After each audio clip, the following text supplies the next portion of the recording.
भूधर सुता देवापग मस्तके भाले बाल विधुर गले च गरलम यस्योदसी ब्यालराट सोयम भूति विभूषण सुरवर सर्वाधिप सर्वदा सर्व सर्वगत शिव शशिनिभो श्री शंकर पातु माम्। शंकर एव कृष्ण, कृष्ण एव शंकर।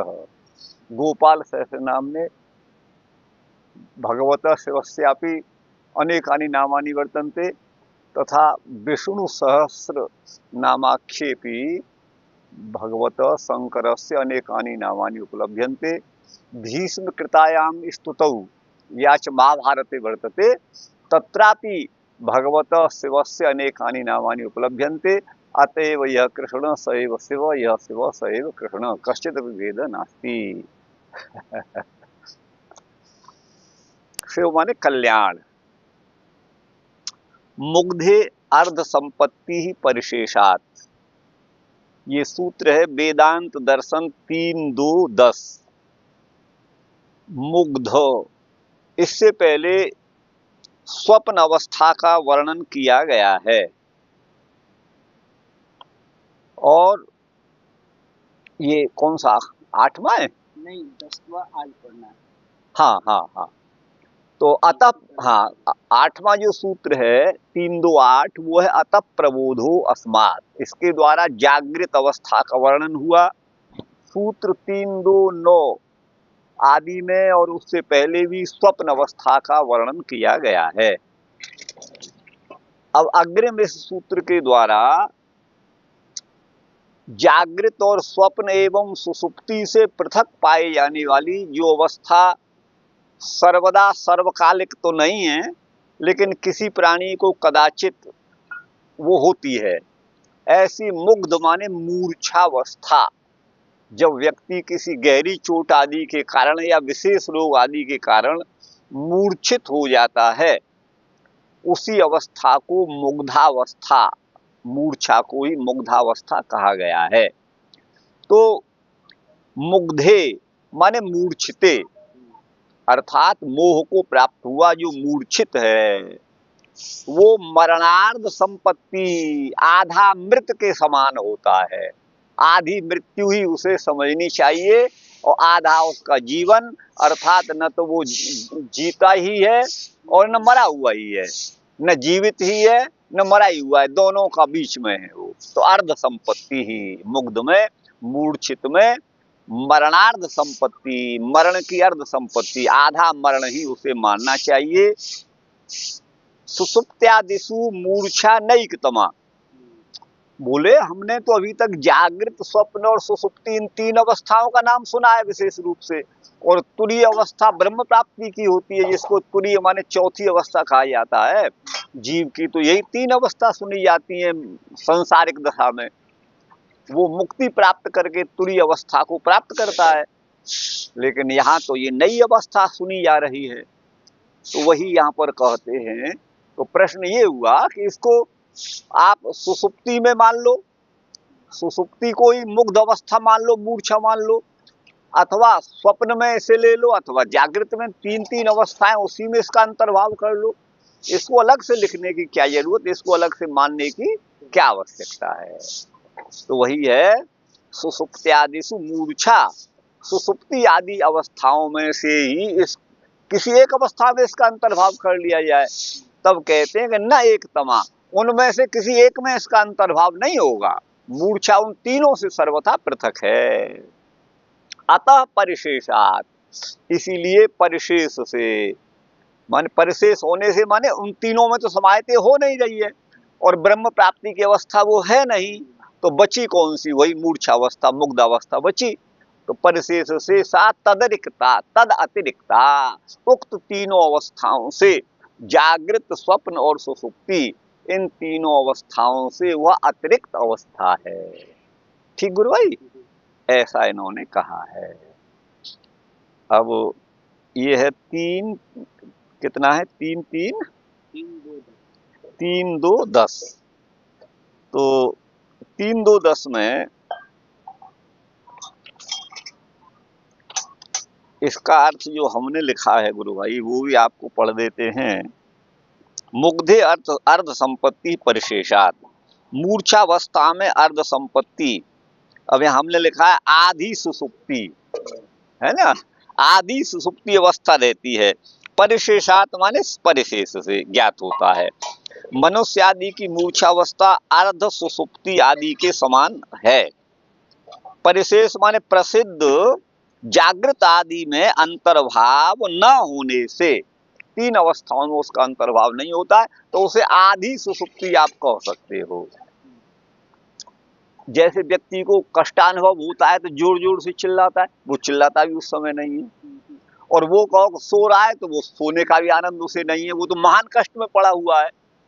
तो इसलिए वो अर्ध सुसुप्ति ही उसे मानना चाहिए।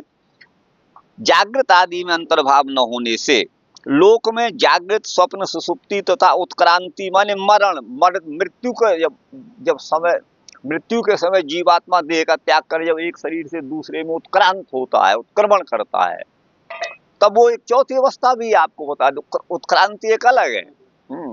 उत्क्रांत करने वाला न तो अभी जागृत में, न स्वप्न में, न सुसुप्ति में, वो उत्क्रांति एक चौथी अवस्था है। वो इस प्रकार, अच्छा, ये चार अवस्था देखी जाती है। मूर्छा का उक्त चारों अवस्थाओं में या दशाओं में अंतर्भाव नहीं हो सकता, क्योंकि जागृत दशा में जीव इंद्रियों से विषयों का सेवन करता है और मूर्छा की दशा में नहीं करता है। इसलिए मूर्छा को जागृत भी नहीं कह सकते, जागृत में अंतर्भाव नहीं हो सकता। अतः जागृत से भिन्न मूर्छा है। चेतना रहित होने से मूर्छा स्वप्नावस्था से भी भिन्न है।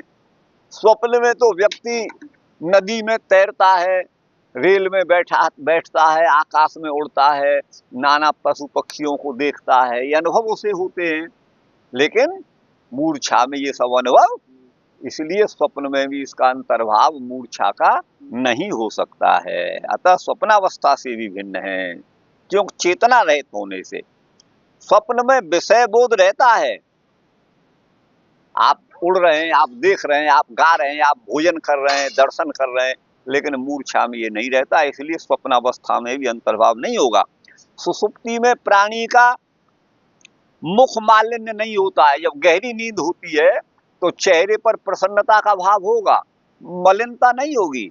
लेकिन मूर्छा में चेहरे पर मालिन्य आ जाता है, मलिन हो जाता है, चेहरा फीका पड़ जाता है। मुख मालिन्य नहीं होता है सुसुप्ति में, लेकिन मूर्छा में होता है। सुसुप्त का प्राण निर्बाध रूप से चलता रहता है, प्राण आ रहा है, जा रहा है, गहरी नींद में सोया हुआ व्यक्ति। लेकिन मूर्छित व्यक्ति का प्राण संचार बाधित होता है, रुक रुक कर आता है। कभी प्राण आ गया, कभी ऐसा लग रहा है काफी देर तक नहीं आया, तो ये ऐसा होता है। तो प्राण संचार, प्राणवायु का संचार निर्बाध नहीं होता है, किसमें? मूर्छा में। लेकिन सुसुप्ति में निर्बाध प्राण संचार होता है, इसलिए ये सुसुप्ति में भी नहीं है गुरु भाई। बात आ गया ना? अतः दोनों में भेद है। किसमें? सुसुप्ति में और मूर्छा में। पहले उन दोनों अवस्थाओं से भेद बता दिया गया। मरण या उत्क्रांति से भी मूर्छा अवस्था भिन्न है। मूर्छा में प्राण संचार होता है, रुक रुक के होता है, तथा शरीर में जब तक देह को त्यागता नहीं है जीवात्मा, शरीर गर्म बना रहता है, शरीर में उष्णता रहती है। मरण काल में प्राण संचार एवं उष्णता नहीं रहती, लेकिन प्राण संचार और उष्णता मूर्छा में रहती है, इसलिए से मरणावस्था भी उत्क्रांति भी नहीं कहा जा सकता। अतः उक्त चारों अवस्थाओं में मूर्छा का अंतर्भाव नहीं होता। कुछ समानता के आधार पर मूर्छा को अर्ध संपत्ति, अर्ध सुसुप्ति इसको कहा गया है। मूर्छा सुसुप्ति में किसी प्रकार का ज्ञान नहीं होता, मूर्छा व सुसुप्ति में, दोनों ही अवस्थाओं में किसी प्रकार का ज्ञान, ये थोड़ा सा साधर्म्य मूर्छा का और जो है सुसुप्ति का मिलता है, ये साम्य है। तथा मूर्छा तो मृत्यु का द्वार है, सुसुप्ति मृत्यु का द्वार नहीं है, इसलिए वैषम्य भी है। तो किंचित साधर्म्य होने से अर्ध संपत्ति, उसे अर्ध सुसुप्ति माना जाना चाहिए। अतः मूर्छा को अर्ध सुसुप्ति कहा गया है। गुरुभाई स्पष्ट हो रहा है? है ना। अब ये तो आप प्रत्यक्ष अनुभव करते होंगे लोक में जो देखा जाता है। तो ये है, कोई शास्त्र ऐसा नहीं है कि ये हमारा इस लोक से कोई मतलब नहीं है, ये हमारे जीवन के अनुभव का ही वर्णन शास्त्रों में है। वास्तविक का हम उसे देखते, हम उसमें जी रहे हैं लेकिन हम नहीं समझ पाते हैं उसे। शास्त्र वही हमको बता रहा है, देखो तुम यहाँ जी रहे हो फिर भी तुम अज्ञानी बने हुए हो। शास्त्र इसका हम अनुभव करते हैं। आप देख लो, ये चारों अवस्थाओं का वर्णन है वो बिल्कुल सटीक है, कहीं भी वैसा नहीं होगा। तो आगे ये सूत्र, आगे भगवान जो है, भगवान जो है वादरायण लिखते हैं अगला सूत्र 3-2-11, न स्थानतोपि परस्य उभय लिंगम सर्वत्र ही। न स्थानतोपि, अब प्रश्न ये आया, कभी तक ये बताया गया तमात्मस्थम ये न पश्यन्ति धीरा तेषाम शाश्वती शांति नेतरा, तेषाम शांति शाश्वती नेतरेषाम। उपनिषदों में बताया गया वह परमात्मा जीवात्मा के अंदर भी है बाहर भी है। तो जो धीर पुरुष ज्ञानी पुरुष अपनी आत्मा में विद्यमान उस पर ब्रह्म का साक्षात्कार करते हैं, दर्शन करते हैं, उन्हीं को शाश्वत शांति माने मुक्ति मिलती है। नेतरेषाम, अन्य को नहीं मिलती है। तो वह परमात्मा हमारी आत्मा में ही विराजमान है, हमारी अंतरात्मा में ही विराजमान है। ऐसा नहीं कि अंदर है, बाहर भी है, भीतर भी है, सब जगह है वो। तो वो जो आत्मस्थ जीवात्मा परमात्मा है, तो जैसे पुण्य या पाप रूप कर्म करने से जीवात्मा को उन कर्मों का फल भोगना पड़ता है, जीवात्मा भी जो है वो कष्टानुभव करना पड़ता है, उन कर्मों का फल भोगता है जिन कर्मों को उसने किया है। और जहाँ जीवात्मा कर्म कर रहा है वहाँ उसके अंदर बैठा हुआ तो परब्रह्म भी है। तो उस स्थान के दोष से, क्यों परमात्मा कहाँ बैठा हुआ है, जीव के अंदर बैठा हुआ है, तो उस स्थान के जब जीव दूषित होता है अपने कर्मों के द्वारा, पुण्य पाप का भागी होता है, तो परब्रह्म को भी थोड़ा बहुत तो भाई झड़प लगनी चाहिए, थोड़ा ताप उसको भी लगना चाहिए। ज्यादा पाप जीव पे आ जाए, थोड़ा बहुत तो भगवान पे मिले, है तो पड़ोसी बिल्कुल उसके अंदर भी है बाहर भी है, उसे पड़ोसी भी नहीं कह सकते। पड़ोसी तो एक साइड में बसता है, वो तो चारों तरफ बसा हुआ है, हम जीवात्मा के चारों तरफ बसा हुआ है। तो अब प्रश्न यहाँ पर ये उपस्थित होता है कि जब जीवात्मा के अंदर विद्यमान है परमात्मा, तो जीवात्मा को कर्म फल भोगता है, बुरे कर्म का बुरा और भले कर्म का भला परिणाम जब जीवात्मा भोगता है, तब तो थोड़ा सा पड़ोसी होने के नाते स्थान दोष के कारण, क्योंकि वो जीवात्मा में उसका निवास है, तो स्थान दोष के कारण थोड़ा सा दूषित तो ब्रह्म भी हो जाता होगा। ये यहाँ पर प्रश्न उपस्थित हुआ था। तो भगवान बादरायण उसका समाधान करते हैं कि नो नो स्थान तो स्थानकृत दोष ब्रह्म को नहीं होता। न स्थान तो किसको, परस्य माने परब्रह्मण, परब्रह्म परमात्मा को स्थानकृत दोष भी लिप्त नहीं कर सकता। बोले उभय लिंगम सर्वत्र ही, क्योंकि ये दोनों ही जगह, ये जो है इस प्रकार का सर्वत्र माने शास्त्रों में ब्रह्म को इसी प्रकार का बताया गया है। उभय लिंगम, दोनों ही प्रकार से ब्रह्म का वर्णन किया गया है। हाँ, अभी आगे आ जाएगा। भगवान निम्बारकाचार्य क्या कहते हैं, अकर्म वश्यत्वात् सर्वांतरवर्तिनोपि, परमात्मा सभी की अंतरात्मा में निवास करता है, सर्वात्मांतरवर्ती है ना। सर्वांतरवर्ती भगवान परमात्मा है। जीव तो कर्म के वश में है, जैसा कर्म करेगा उसके वश में रहता है, उसका फल उसे भोगना पड़ता है। लेकिन परमा तो अकर्म वश्यत्वात्, किसी भी कर्म के वश में नहीं है। इसलिए सर्वांतरवर्तिनोपि, सभी प्राणी मात्र के अंतरात्मा में विद्यमान होते हुए भी जो परमात्मा है, तत्र तत्र दोषा न संभवंती, परमात्मा को उस जीव के पुण्य पाप आदि जो दोष हैं वो नहीं स्पर्श करते हैं, न संभवंती नहीं होते हैं। इति उपपादितमेव, इस बात को सिद्ध कर दिया गया है। स्थान तो भी दोषा परस्य न, जीव के अंदर विद्यमान होते हुए भी जीवकृत दोषों से परब्रह्म लिप्त नहीं होता।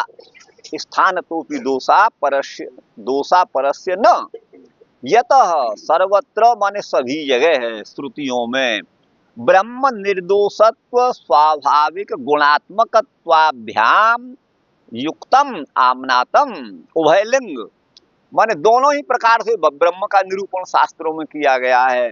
पहला तो क्या है कि निर्दोष है ब्रह्म, श्रुति भी कहती है और भगवत गीता भी कहती है निर्दोषम है समम ब्रह्म तस्माद ब्रह्मणि ते स्थिता भगवत गीता।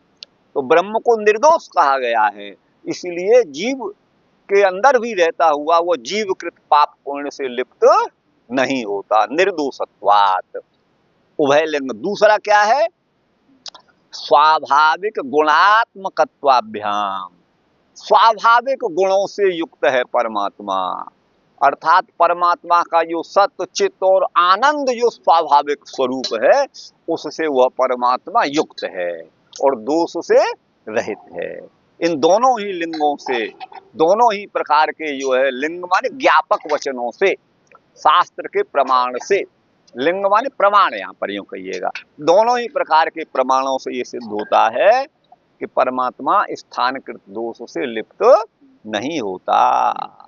तो वही कहा स्वाभाविक गुणात्मकत्वाभ्याम निर्दोषत्व, ब्रह्म निर्दोषत्व और स्वाभाविक गुणात्मकत्वाभ्याम युक्तम, इनसे युक्त ब्रह्म है ऐसा आमनातम, श्रुति में ऐसा कहा गया है।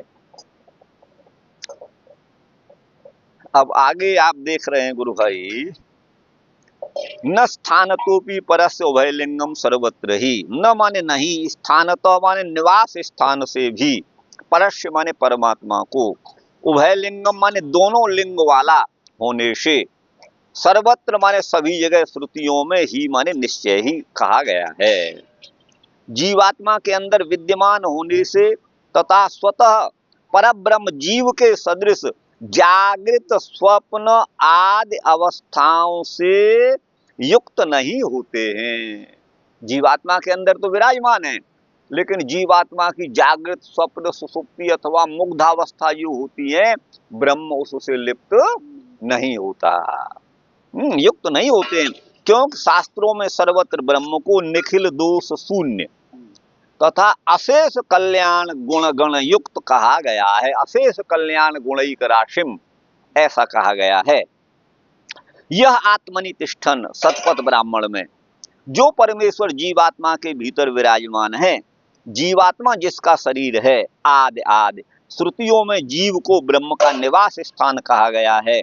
जैसे जीवात्मा जागृत आदि अवस्थाओं से युक्त एवं जागृत आदि में किए गए शुभ या अशुभ से युक्त होता है, शुभ या अशुभ कर्म से युक्त होता है, उस प्रकार स्थान स्वरूप जीवगत दोषों से ब्रह्म युक्त नहीं होता है। न परस्य है ना, न स्थानतोपि परस्य, स्वतः स्वरूप से भी ब्रह्म उक्त अवस्था एवं तदगत दोषों से स्पृष्ट नहीं होता।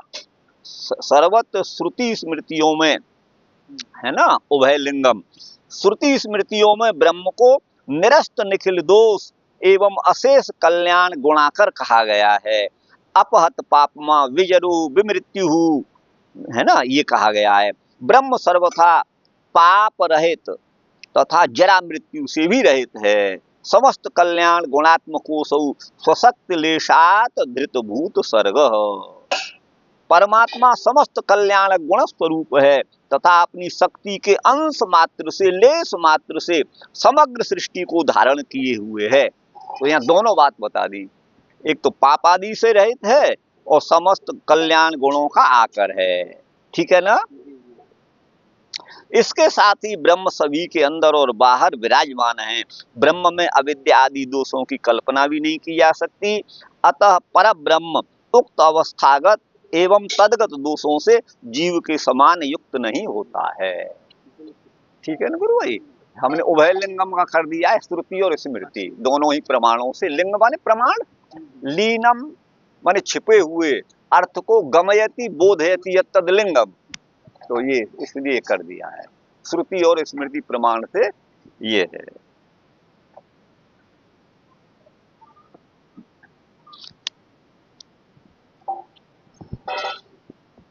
एक सेकंड। नमाम कर्मा, भगवद गीता का याद आ गया, नमाम कर्माणि लिम्पन्ति न मे कर्म फले स्पृहा, मुझे कर्म लिप्त नहीं करते और न मेरी कोई इच्छा ही होती है ना।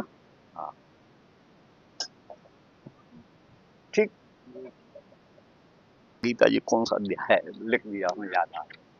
हाँ आगे कहते हैं 3:12 में, भेदादिति चेन्न प्रत्येक मतद वचनात्,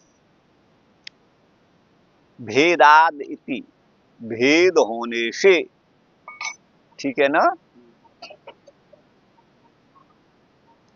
तो चेतना भेद होने से वो दोष नहीं है, यह कहते हो तो नहीं। प्रत्येकम प्रत्येक अतद वचनात्, माने ब्रह्म को दोषों का, दोषों से लिप्त होने का वचन शास्त्र में नहीं है, अतद वचनात्। अब देखिए क्या अर्थ है इसका, यह मालूम पड़ेगा। वस्तु तो अपहत पापमत्वाद युक्तस्यापि जीवस्य, देखिए जीवात्मा का जो अपना स्वरूप है वो ज्ञान स्वरूप ही है, लेकिन वो माया के गुणों से उस जीव का ज्ञान, चूंकि वो अल्पज्ञ है, सर्वज्ञ तो है नहीं, उसका ज्ञान आच्छादित हो जाता है मायिक गुणों के कारण। तो अपहत पापमत्व आदि गुणों से युक्त होने वाला जो जीव है, उस जीव को भी जो वस्तुतः स्वरूप से पाप रहित है, प्रकृति के संपर्क से रहित है, प्रकृति जड़ है वो चेतन है, दोनों का भेद है, प्राकृत दोषों से वह शून्य है, ऐसे जीव का देह योगे न, लेकिन उसको जीव को कर्म फल भोगने के लिए जो देह मिला है वो तो भौतिक है, वो तो प्राकृत है, वो तो जड़ है। तो देह योग के कारण प्रकृति माने मायिक है, वो शरीर प्राकृत है, प्रकृति से बना हुआ है, माया से बना हुआ है, इसलिए उस मायिक देह योग के कारण देह योग है न अवस्था भेद दोषा संत्यव, जीवात्मा को अवस्थाकृत दोष होते हैं। जागृत में सुखानुभव भी करता है, दुखानुभव भी करता है, स्वप्न में भी सुख दुख का अनुभव करता है, और सुषुप्ति आदि उसकी अवस्थाएं भी होती हैं, क्योंकि ये जो है देह योग होने से जीवात्मा को ऐसा होता है। वस्तुतः अपने स्वरूप से तो वह भी अपहत पापमत्व आदि गुणों से युक्त ही है। तथा परस्यापि भवन्तु, तो जो जीवात्मा जो है अपहत पाप है, अपने स्वरूप से प्रकृति से पृथक है, परमात्मा से पृथक है, तो जीव को दोष हो रहे हैं तो ब्रह्म को भी होना चाहिए। फिर आपने अभी अगले सूत्र में कहा ब्रह्म को दोष नहीं होते, तो बोले होने चाहिए। तो वही आगे कहते हैं परस्यापि भवन्तु इति चेत, यदि ऐसा आप कहते हो तो नहीं, ब्रह्म को वो दोष नहीं होंगे। प्रत्येकम अंतर्यामिणो दोषापादक वचना भावात, क्योंकि प्रत्येक श्रुति में, हर जगह श्रुति में सर्वत्र जो अंतर्यामी परमात्मा है, सबके अंदर विराजमान जो परमात्मा है, उसके लिए दोषापादक वचनों का अभाव है। परमात्मा भी दूषित होता है, ऐसे वचनों का सर्वथा अभाव है श्रुति आदि में, स्मृति आदि में। एस ते आत्मा अंतर्यामी अमृत, यह तुम्हारी आत्मा के अंदर अंतर्यमन करने वाला, अंदर रह करके सबका नियंत्रण करने वाला जो परमात्मा अंतर्यामी है, वह अमृत स्वरूप है, कल्याण स्वरूप है, आनंद स्वरूप है। इस अमृत वचन के श्रवण से परमात्मा को अमृत कहा गया है, और प्रकृति तो वही जड़ होने से मृत है, यूं मानिएगा, तो उसके दोषों से जीव तो युक्त हो जाता है अल्पज्ञ होने से, लेकिन सर्वज्ञ ब्रह्म उन दोषों से, प्राकृत दोषों से लिप्त नहीं होता। ठीक गुरु भाई। नहीं भेदात माने भेद से, चेत यदि ऐसा कहो तो नहीं, यह कथन उचित नहीं है, क्योंकि प्रत्येकम माने प्रत्येक में, अतद वचनात् उस प्रकार का कथन नहीं है। सर्वभूत हृदयों में विराजमान होने से हृदय रूप उपाधि के कारण ब्रह्म का भेद प्रतीत होने से, क्योंकि आपके अंतःकरण की उपाधि से आपका ब्रह्म आपके अंतःकरण में, मेरा ब्रह्म मेरे अंतःकरण में, तो भेद सा हो जाता है उपाधि के भेद से, ब्रह्म तो एक ही है। तो उपाधि के कारण ब्रह्म का भेद प्रतीत होने से भेदात यहाँ मैंने भेदात कहा है ना, किसका भेद, यहाँ इसमें ये नहीं कहा कि भेदात का कुछ नहीं किया है इसमें। अब यहाँ हमने लिखा है यद्यपि ब्रह्म तो हमारे अंतःकरण के बाहर भी है भीतर भी है, लेकिन चूक जीवात्मा परम अंतःकरण के निर्मल होने पर अपने हृदय में विराजमान अपनी आत्मा के अंदर ही उस ब्रह्म का साक्षात्कार करता है। ध्यान दीजिएगा आप, इसीलिए परमात्मा को हृदय से अर्जुन तिष्ठति, वो हृदय में विराजमान है। इसका भाव ये नहीं कि वो हृदय से बाहर नहीं है, अन्यथा तो वो सर्वव्यापक नहीं रह जाएगा। ईश्वर सर्वभूतानाम हृदय से, हृदय में रहने का यही कथन है कि उसका जीव का निवास हृदय में है और उसी हृदय के अंतर्गत जीवात्मा अब सर्वत्र विराजमान परमात्मा का साक्षात्कार करता है।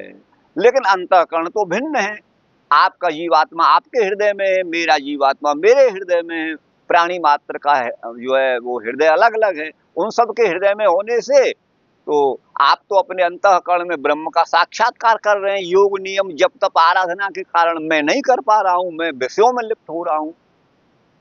तो फिर तो आप तो ब्रह्म का साक्षात्कार कर रहे हैं, मैं नहीं कर पा रहा हूं। तो यहाँ पर अंतःकरण के भेद से परमात्मा का भी भेद हो गया, भेदात इति, ये खोला है, आप समझ गए ना।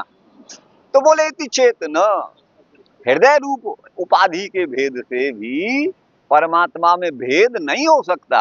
भेदाद इति चेत, भेद होने के कारण वह परमात्मा दूषित होगा। इति चेत, ये आशंका करते हो तो न, दैट इज रॉन्ग, आपका कथन गलत है, वो आशंका मत करिए। इति चेत न, तो वही यहाँ पर लिखा है, क्योंकि प्रत्येक अवस्था में ब्रह्म को अवस्थागत दोषों से रहित ही कहा गया है। प्रत्येकम अतद वचनात्, प्रत्येकम माने प्रत्येक अवस्था में, चाहे हम जीवात्मा की कोई भी अवस्था हो, लेकिन परमात्मा को उन दोषों से, अवस्थागत दोषों से पृथक ही कहा गया है। कर्मवश होने के कारण जीव तो गुण दोष से युक्त होता है, कर्मवश होने के कारण, किंतु ब्रह्म किसी के वश में नहीं, अतः दोषाभाव ही सिद्ध होता है।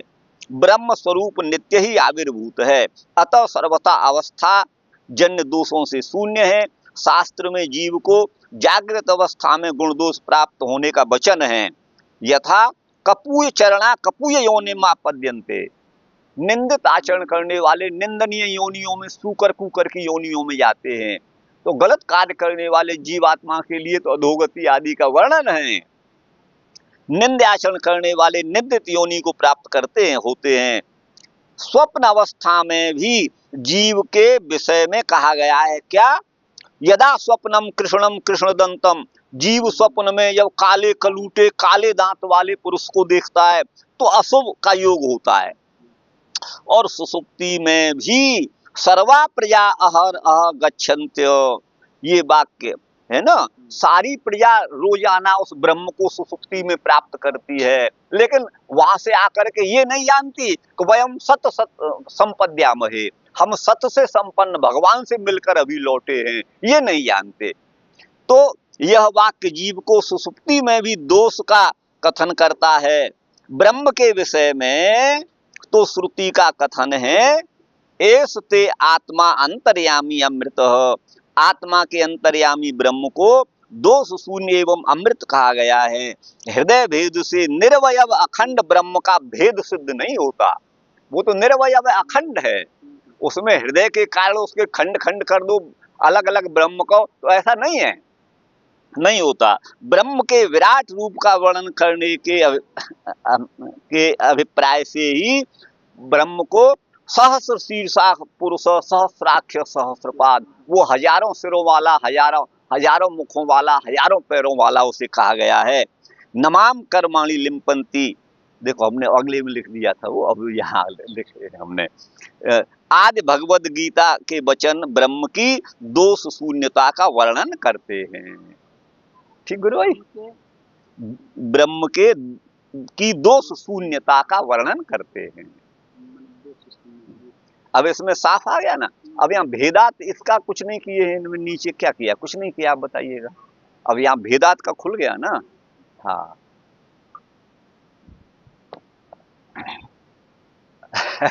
इसीलिए तो कुछ सार सकता है, नहीं तो बेकार है, फिर क्या है। हाँ अपि चैव मेके, अब देखिए 3-2-13 वेदांत दर्शन। अपि माने भी, च माने और, एवं इस प्रकार, एके माने कुछ शाखा वाले, अपि च माने और भी, एके शाखिन अधीयते, एक शाखा वाले ऐसा अध्ययन करते हैं, पढ़ते हैं, कहते हैं, क्या कहते हैं, तयोरन्य पिप्पलम स्वादुवत्ति अनस अनस नन्यो विचाकसीति। माने इसका आगे का मंत्र है कि समानम वृक्षम परिशस्व जाते, तयोरन्य पिप्पलम, यहां से होगा समा, हाँ, द्वासुपर्णा यहां से है, द्वासुपर्णा। अब यहाँ भगवान का और जीवात्मा का एक पक्षी, सुंदर पंख वाले पक्षी के रूप में चित्रण किया है। वृक्ष जो है वो, वृक्ष पर पक्षी बैठते हैं, ठीक है ना, और पक्षी के पंख होते हैं, सुपर्ण है, सुंदर पंखों वाले हैं दोनों। माने जीव अपने कर्म के अनुसार सब नानाविध योनियों में जाता है, और परमात्मा तो सर्वत्र व्याप्त है, वो तो गया ही हुआ है सब जगह, इसलिए दोनों के पंख होने का मतलब है द्वासुपर्णा। अच्छा, सयुजऊ, एक दूसरे से कभी अलग हो नहीं सकते, ये दोस्ती हम नहीं छोड़ेंगे, तोड़ेंगे दम मगर तेरा साथ ना छोड़ेंगे, आपने गाना सुना होगा।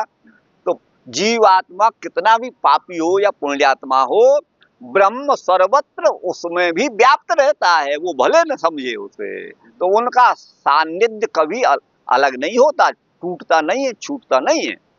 चाहे भगवान से हम रूठ जाएं, लेकिन भगवान का संबंध हमसे टूटता नहीं, क्योंकि वो हमारे अंदर है, हम उसे भले नहीं देखें, वो है वहां पर। तो वही है तयो, इसलिए सयुजा, साथ साथ रहने वाले हैं, योगे, युजन योगे, और सखायो, सखायो माने मित्र हैं, दोनों आपस में फ्रेंड हैं, अर्थात समान ख्याति वाले हैं। समान ख्याति क्या है उनकी? ख्याति माने प्रसिद्धि। समान ख्याति ये है, जीवात्मा जन्म मरण रहित है। जन्म मरण तो शरीर का होता है, जीवात्मा का नहीं होता। परमेश्वर भी जन्म मरण से परे है।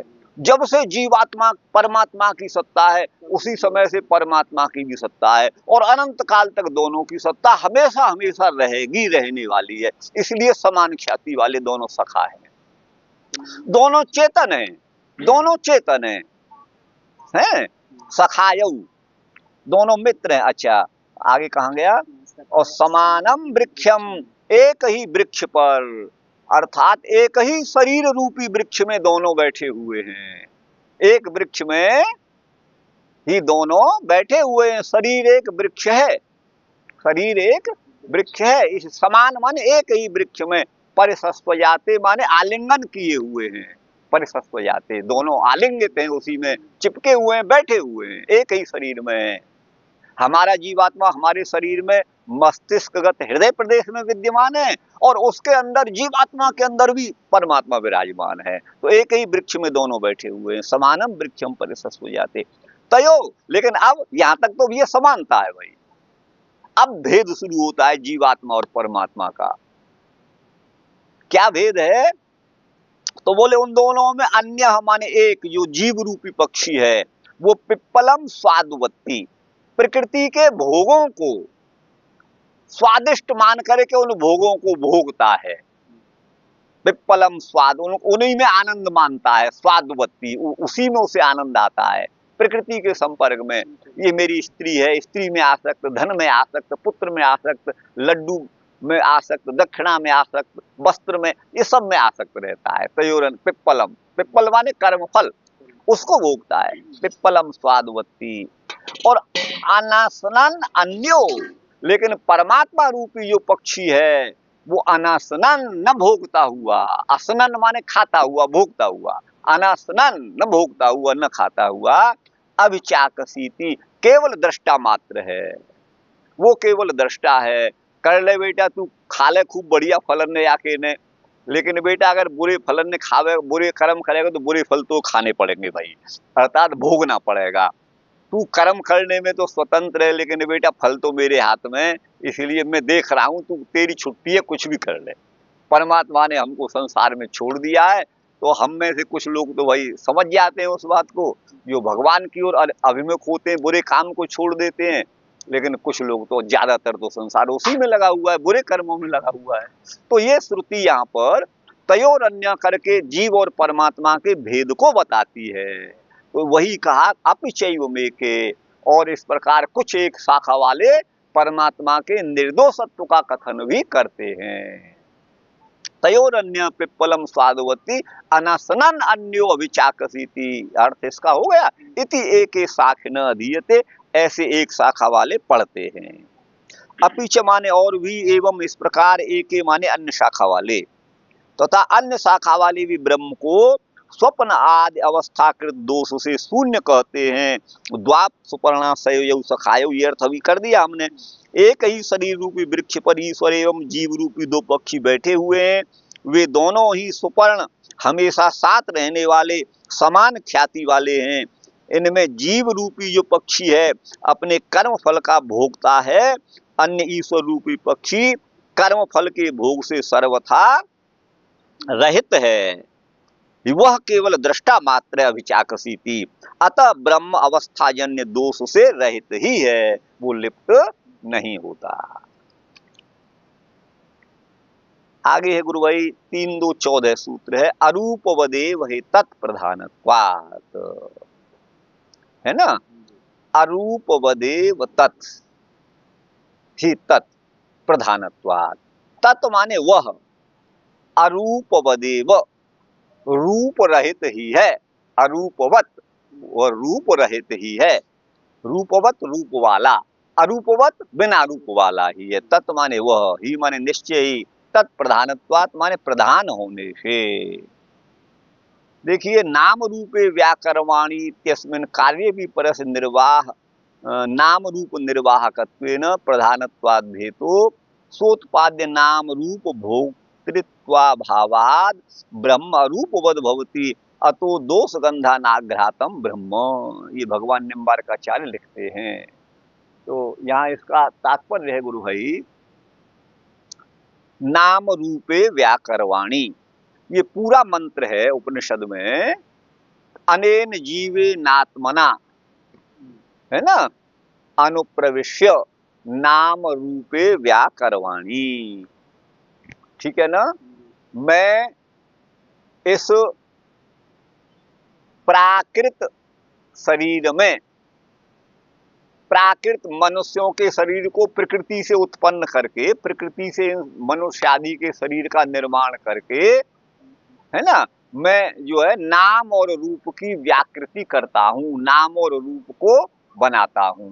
देखिए विश्व में दो रूपों में दिखाई देता है, जगत में विश्व की प्रत्येक वस्तु का कोई न कोई रूप है, ये गाय का रूप है, ये भैंस का रूप है, ये बानर का रूप है, ये मनुष्य का रूप है, ये चिड़िया का रूप है, ये कच्छप का है, ये जो है मत्स्य का रूप है। तो किसी न किसी का कोई न कोई रूप है भैया, और उसका नाम माने संज्ञा भी है। तो ये संसार हमें नाम और रूप इन दो भागों में प्रतीत होता है। तो नाम रूप का विधान करने वाला माने इस जगत को बनाने वाला वो ब्रह्म ही है। कौन है? ब्रह्म ही है। वही नाम रूपे व्याकरवाणी, मैं ही नाम और रूप की व्याकृति करने वाला हूँ, है ना, इसकी निष्पत्ति, इसकी सिद्धि करने वाला हूँ। इत्यस्मिन् कार्येपि, यहाँ जगत निर्माण आदि कार्य में भी, तस्य माने उस परमात्मा का, तस्य परस्य माने उस परमात्मा का, नाम रूप निर्वाहकत्वेन, नाम भी वस्तुओं के, तत्तद वस्तुओं के जो हैं वो वेद के आधार पर हैं, और वेद परमात्मा के श्रीमुख की ही वाणी है। और हालांकि आधुनिक नाम जो गौ इत्यादि नाम है, पृथ्वी आदि जो नाम है, आकाश का आकाश नाम है, वायु का जो वायु नाम है, वो वेद के ही अनुसार है। और वेद जो है भगवान के श्रीमुख से निश्रित हैं, उनके निश्वास हैं।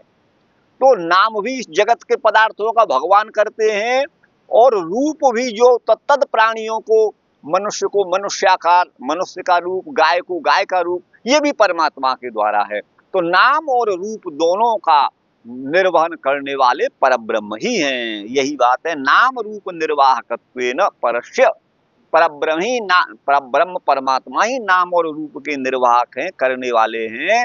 इसलिए प्रधानत्वाद हेतु, इसी प्रधान हेतु के कारण स्व उत्पाद्य नाम रूप भोक्तृत्वाभावात, स्व उत्पाद्य परमात्मा के द्वारा उत्पन्न किए गए नाम रूप, ये जो जगत है इसमें भोक्तृत्वाभावात, इसमें भोक्ता, ब्रह्म भोक्ता नहीं होता, ब्रह्म इसका भोक्ता नहीं होता, तो ब्रह्म के भोक्तृत्व का भाव होने से ब्रह्म अरूपवद भवति, ब्रह्म जो है नाम रूप वाला जगत के समान नहीं है, वो अरूप तो इनका करने वाला है, अरूपवद भवति। अतो माने इसलिए दोष गंधा नाघ्रातम ब्रह्म, दोष के गंध से अछूता है, दोष के गंध का लेश मात्र भी ब्रह्म में नहीं है, दोष गंधा नाघ्रातम ब्रह्म। ये अरूप वदेव तत्व में भगवान निम्बारकाचार्य ने कहा। अरूपवत बिना रूप वाला, एव माने ही, तत्व माने वह, प्रधानत्वात् माने प्रधानता के कारण, नाम रूपात्मक जगत की सृष्टि करने वाला ब्रह्म अपने द्वारा रचित देव मनुष्य आदि के समान रूप माने आकार वाला नहीं है, क्योंकि ब्रह्म का प्राधान्य अवगत होता है प्रधानत्वात्। अनेन जीवेन आत्मनानुप्रवेश नाम रूपे व्याकरवाणी, जीवात्मा का प्राकृत देह में प्रवेश मुख्य रूप से कहा गया है, क्योंकि जीवात्मा स्वकृत कर्म फल उपभोग हेतु मनुष्य आदि शरीर में प्रवेश करता है। जीव के साथ ब्रह्म का प्रवेश गौण है, ब्रह्म कहीं आता जाता नहीं, प्रवेश नहीं करता, क्योंकि वो पहले से ही वहां विद्यमान है। ऐसा नहीं कि ब्रह्म पहले वहां नहीं हो, वो तो जीवात्मा के कथन से उनका अनुप्रवेश कहा गया है। तो ब्रह्म का कथन तो गौण है, और जीव का देह में गमन, देह में जाना, ये मुख्य है। वस्तुतः प्रवेश तो जीव का ही है, और परमात्मा का तो अनुप्रवेश जो है वो गौण है, अमुख्य है, केवल समझने समझाने की दृष्टि के लिए है। जीव के साथ ब्रह्म का प्रवेश गौण है, क्योंकि वह तो सदैव सर्वत्र विद्यमान ही है। यहाँ व्याकरवाणी क्रियापद का कर्ता ब्रह्म है। बोले ये कैसे सिद्ध होता है? आकाशो हवई नाम रूपयोर निर्वहिता, निर्वहिता, नाम और रूप का निर्वहन माने संपादन करने वाला आकाश माने ब्रह्म है। आसमंतात काशते, है ना, जो चारों तरफ विराजमान है, वो आकाश पर ब्रह्म है, आकाश पद ब्रह्म का वाचक है। वो आकाश माने ब्रह्म ही नाम रूप का निर्वाह करने वाला है। प्रकाशमान परमात्मा ही निश्चित रूप से काश्री दीप्तौ, इसीलिए मैंने प्रकाशमान अर्थ किया है आकाश का। आसमंतात, चारों ओर से माने प्रकाशमान परमात्मा ही निश्चित रूप से नाम रूपात्मक जगत का करता है। क्रिया में स्वतंत्र होने से कर्ता का प्राधान्य सूचित होता है, अन्य कारकों का प्राधान्य नहीं है, क्यों? कर्ता ही स्वतंत्र है, अन्य कारक परतंत्र हैं। आप समझते हैं इस बात को? तो कर्ता आप स्वतंत्र हैं, आपका जो उपकरण तृतीया विभक्ति मोटरसाइकिल में आ जाएगी, ये गाड़ी स्वतंत्र नहीं है, तो आपके अधीन है। आप कहेंगे चल तो चलेगी, बैठ तो बैठ जाएगी। अच्छा, अतः वासुभ कर्म फल भोगार्थ ब्रह्म ही जीवों को मनुष्य आदि देह प्रदान करता है। वे देहस्थ रूप जीव से ही संबंधित होते हैं, और जीव ही देहगत सुख दुख आदि से युक्त होता है, ब्रह्म नहीं। अतः परमात्मा निखिल दोष शून्य एवं सर्व दिव्य गुण संपन्न है। ये है अरूपवदेव हितत् प्रधानत्वात् का हो गया। अब है गुरु भाई प्रकाशवच्चा वैर्थ्यात्। प्रकाशवच्च, प्रकाश के समान, च माने और, अवैर्थ्यात् माने सफलता से, सफल, अवैर्थ माने व्यर्थ न होने से, अवैर्थ्यात्। तमः, तम अस्पृष्टम प्रकाशवद एवं भूतम उभयलिंगम ब्रह्म। ब्रह्म को दोनों प्रकार के प्रमाण प्रस्तुत करते हैं, मैं दोनों प्रकार से ब्रह्म का निरूपण श्रुति में हुआ है। बोले कैसा? बोले तम अस्पृष्टम, पहले तो वो तम माने अज्ञान अथवा अंधेरा होता है, अर्थात माया। तम प्रकृति का भी वाचक है। आदित्य वर्णम तमसः परस्तात में तमस्पद प्रकृति का वाचक है। वो तम माने प्रकृति से परे है, तम तम से अछूता है, अस्पृष्ट है।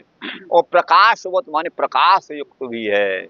एवं भूतम माने इस प्रकार उभयलिंग, दोनों प्रकार से ब्रह्म का, है ना, कथन शास्त्र में देखा जाता है। तो बोले आदित्य वर्णम तमसो परस्तात्, ये भगवत गीता में कहा गया है। इति इत्यनेन, है ना, इत्यनेन एकेन वाक्येन विधीयते, इस एक वाक्य में ही दोनों लिंग से भगवान को यहाँ पर बताया गया है। माने वो तम से अछूता भी है और प्रकाश वाला भी है।